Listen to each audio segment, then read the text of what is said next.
This is Hidden Killers Live with Tony Bruschi, Stacey Cole, and Todd Michaels. All right, another week. I think we're all ready for a weekend, maybe. A little deep breath, a little, let's do some mental cleansing of things other than what we've been consuming. I think that's on tap for many of us. But this morning, today, wherever you're watching us, Robin Dreeke, retired FBI special agent and former chief of the Counterintelligence Behavioral Analysis Program, joining us. We're going to go over the latest of what we know in the Charlie Kirk assassination as we try and examine this and get to the root of what happened here. How did this man, this young boy, if you will, 22 years old, decide in the course of a week to take the action that he did and have crazy ripple effects around our planet with that one horrible decision? Robin, you spent obviously years inside the Bureau studying how people think, act, and radicalize. And today we're talking about not necessarily an international terrorist, but somebody's kid right here in the United States that went off and did something absolutely horrible. I'm just going to start here because you've been all over the place on this week, talking about every different angle. As we wrap up the week, what's the biggest thing that stood out to you that you've learned that you're trying to wrap your mind around? Boy, and you really hit it right at the beginning, Tony. This was a shot that was heard around the world, wasn't it? Yeah. I mean, just think about it. One shot, and it's been really impacting so many of us. And a good mental cleansing is definitely needed for us all to get some healthy thoughts going again. I'll tell you, the thing I've been working on throughout the week mostly, I guess, I think we all are, and I think it's one of the reasons why it was so impactful for so many. It was, the violence of it, the victim, as well as, what made an otherwise healthy looking 22-year-old do something so heinous? What was the path down this dark triad to oblivion, really, that sparked all this? And so it was really taking a deeper dive on.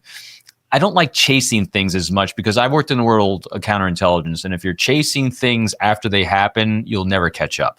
These people have long legs and sprinters' legs, and they always keep in front of you. And so I'm always kind of, like you said, reversing it as a behaviorist to see what was the cause of this and where did it start and what can we do at the starting point. So we can do what I call a pincer attack. We can deal with the law enforcement angle and things we can do online to protect ourselves, protect our children, work with algorithms and companies and all those things.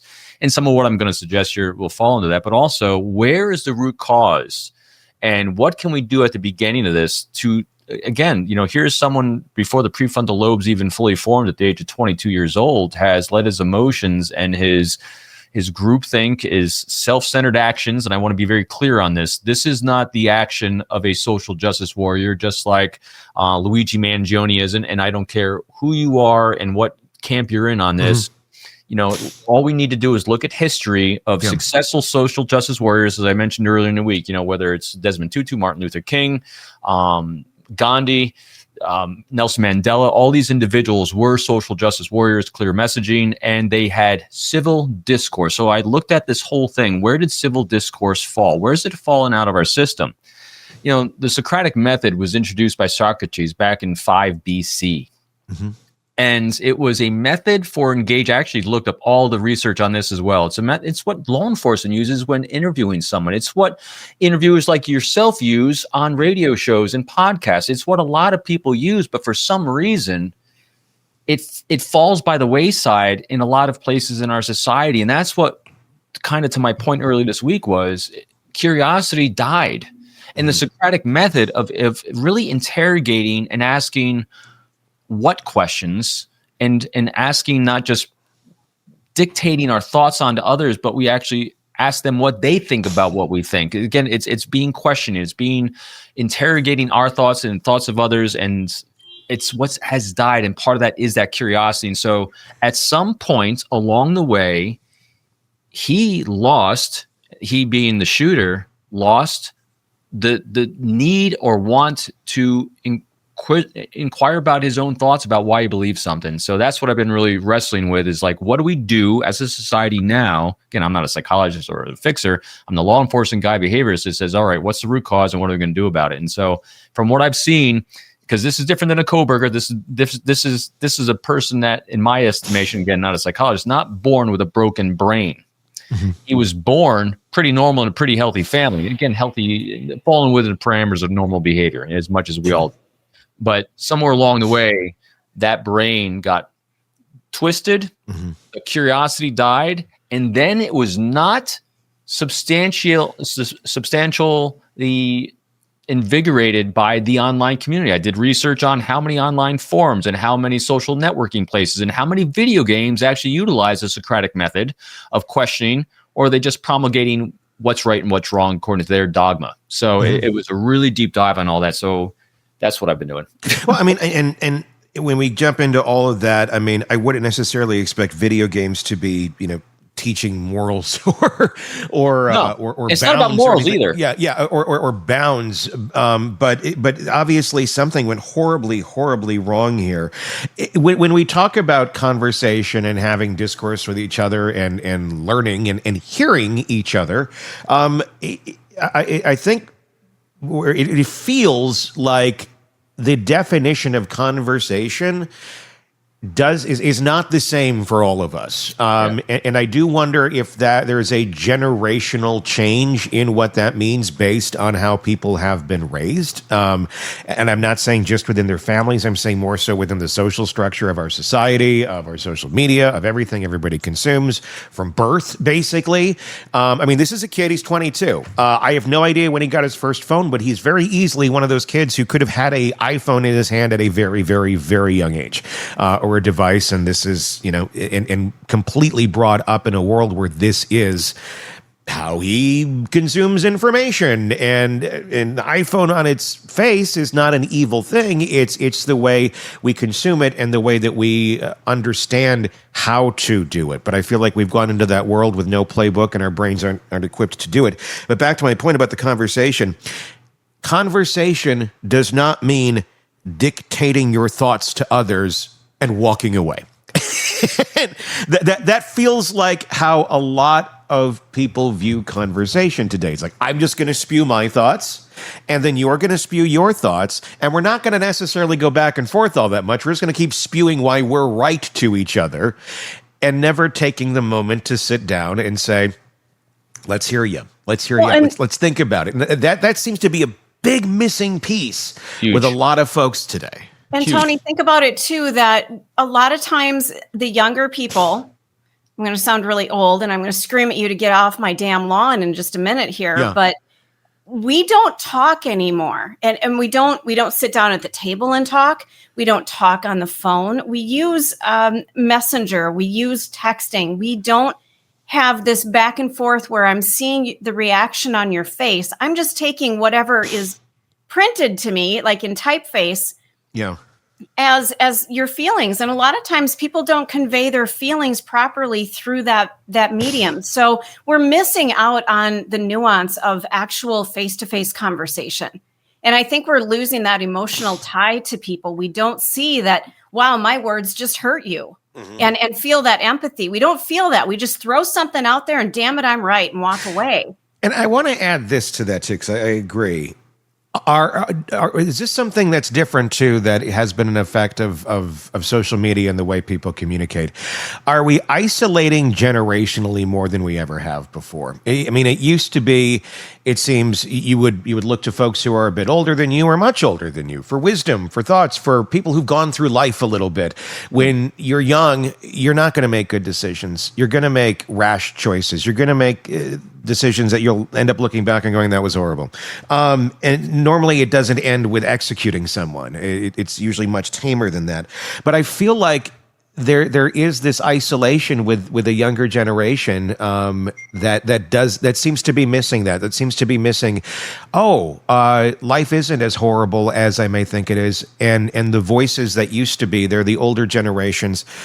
They're there, but they're not being seeked out, because sometimes it seems that there's a lot of younger generations that just feel very much this is how it is, and then they just get into their echo chambers and they just keep getting the same advice from the same ill-experienced people who don't have any life reps, and they just keep repeating things over and over. There doesn't seem to be that extra voice that comes in and goes, okay, wait a second, I hear what you're, and I'm not saying I hear what this guy was saying in this case. I'm saying just kind of generally when a young person may be struggling as they grow, I hear where you're coming from, I hear where this is difficult for you, but here's how life kind of does play out and things do get better. That seems to be missing quite a bit, I feel like, from a lot of young people. And I don't know the solution. I don't know that it's not being seeked out. I don't know that it's even part of the equation for many people to even think, hey, maybe I should go talk to somebody about this other than just the same people who have the exact same ideas that I do, who they're exact same age as me. Anecdotally, it seems like it makes sense, and from my own experiences as well. Yeah. I haven't seen any research or studies on it, but it makes sense. Interestingly, about this entire thing too, this microcosm that people are living in, when we were growing up, we were taught how to fish. Everyone now is just given the fish, and they don't interrogate the information they're provided. I mean, when we were younger, we're saying, hey, if you got to write a paper, so you can go to the library and look it up, and I want at least 5 sources before you can put it down on a piece. I mean, think about that. I don't know how often that is done anymore, and how quick and easy it is to get that information.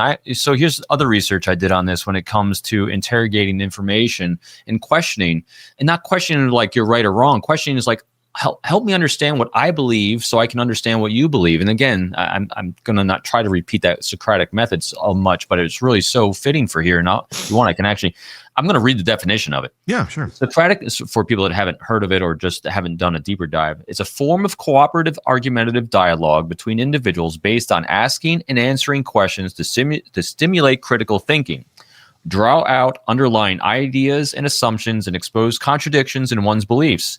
It's developed by ancient Greek philosopher Socrates around 5th century BC, and it's a way to pursue truth through logical inquiry rather than direct instruction or opinions being forced at you. And when I did a study on this, here's another scary thing.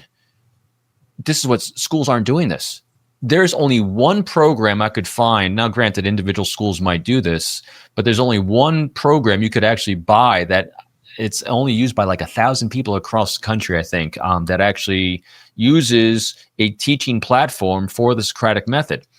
And and this is, I know this is a complaint by many people of our universities, and it's one of the reasons. Again, please put all politics aside. I don't want to hear left or right, Democrat, Republican anymore. This is one thing that Charlie Kirk was trying to do, was to stimulate. Hey, don't keep absorb and regurgitate what you're getting. Be inquisitive about what it is you're getting. Ask that question to stimulate knowledge, which universities used to do and which schools used to do. And this is where, if I'm going back to the root cause of where I think a normally otherwise healthy individual started down this dark triad path, it was this. It really was this. I mean, that definition I just read, when was the last time you encountered someone other than in that does all they can in your areas of media, of taking communication in college, where it's not just regurgitating and being opinion pieces, but literally being reporters and journalists, interrogating information around you, free of an opinion, free being what I always call that non-judgmental active curiosity. That is at the heart of what we're doing. And here's also why this is so important. And it's dumbfounding me that we're not doing it more. Because the last thing I was doing before we came on the air is I was doing the deep research of what happens to our brain chemically when we're actually employing the Socratic method. Yes, that same big four, dopamine, oxytocin, serotonin, and endorphins, are firing when we are on the path of curiosity and discovery. And so what people are doing when they're falling in these online microcosms is that they're seeking the cheap like hit and validation of a crappy opinion, because it's just an opinion, to try to get that same little stimulation than having a rich conversation. Man, history always has the answers to everything. All you got to do is take 2 seconds to look. And this is how we stimulate ourselves as human beings for thousands of years of evolution before the last couple of years of this. So our brains reward us when we're doing these things. And so I think if we just start hitting this root cause and just re-infiltrating this into society starting with families, starting with schools, starting with us all. And let go of preaching at people what you think is right or wrong. And I do this all the time in my emails. Tony, I do it with you. I do it with everyone. I always have an opinion of what I think about something. I mean, when we're talking about these cases, you and our text messages going back and forth, before I actually share an opinion of what I think, if I'm not quite sure about what someone else's opinion is, the first thing I'll always do, and because I want to have a civil discourse, I say, hey, what do you think about this?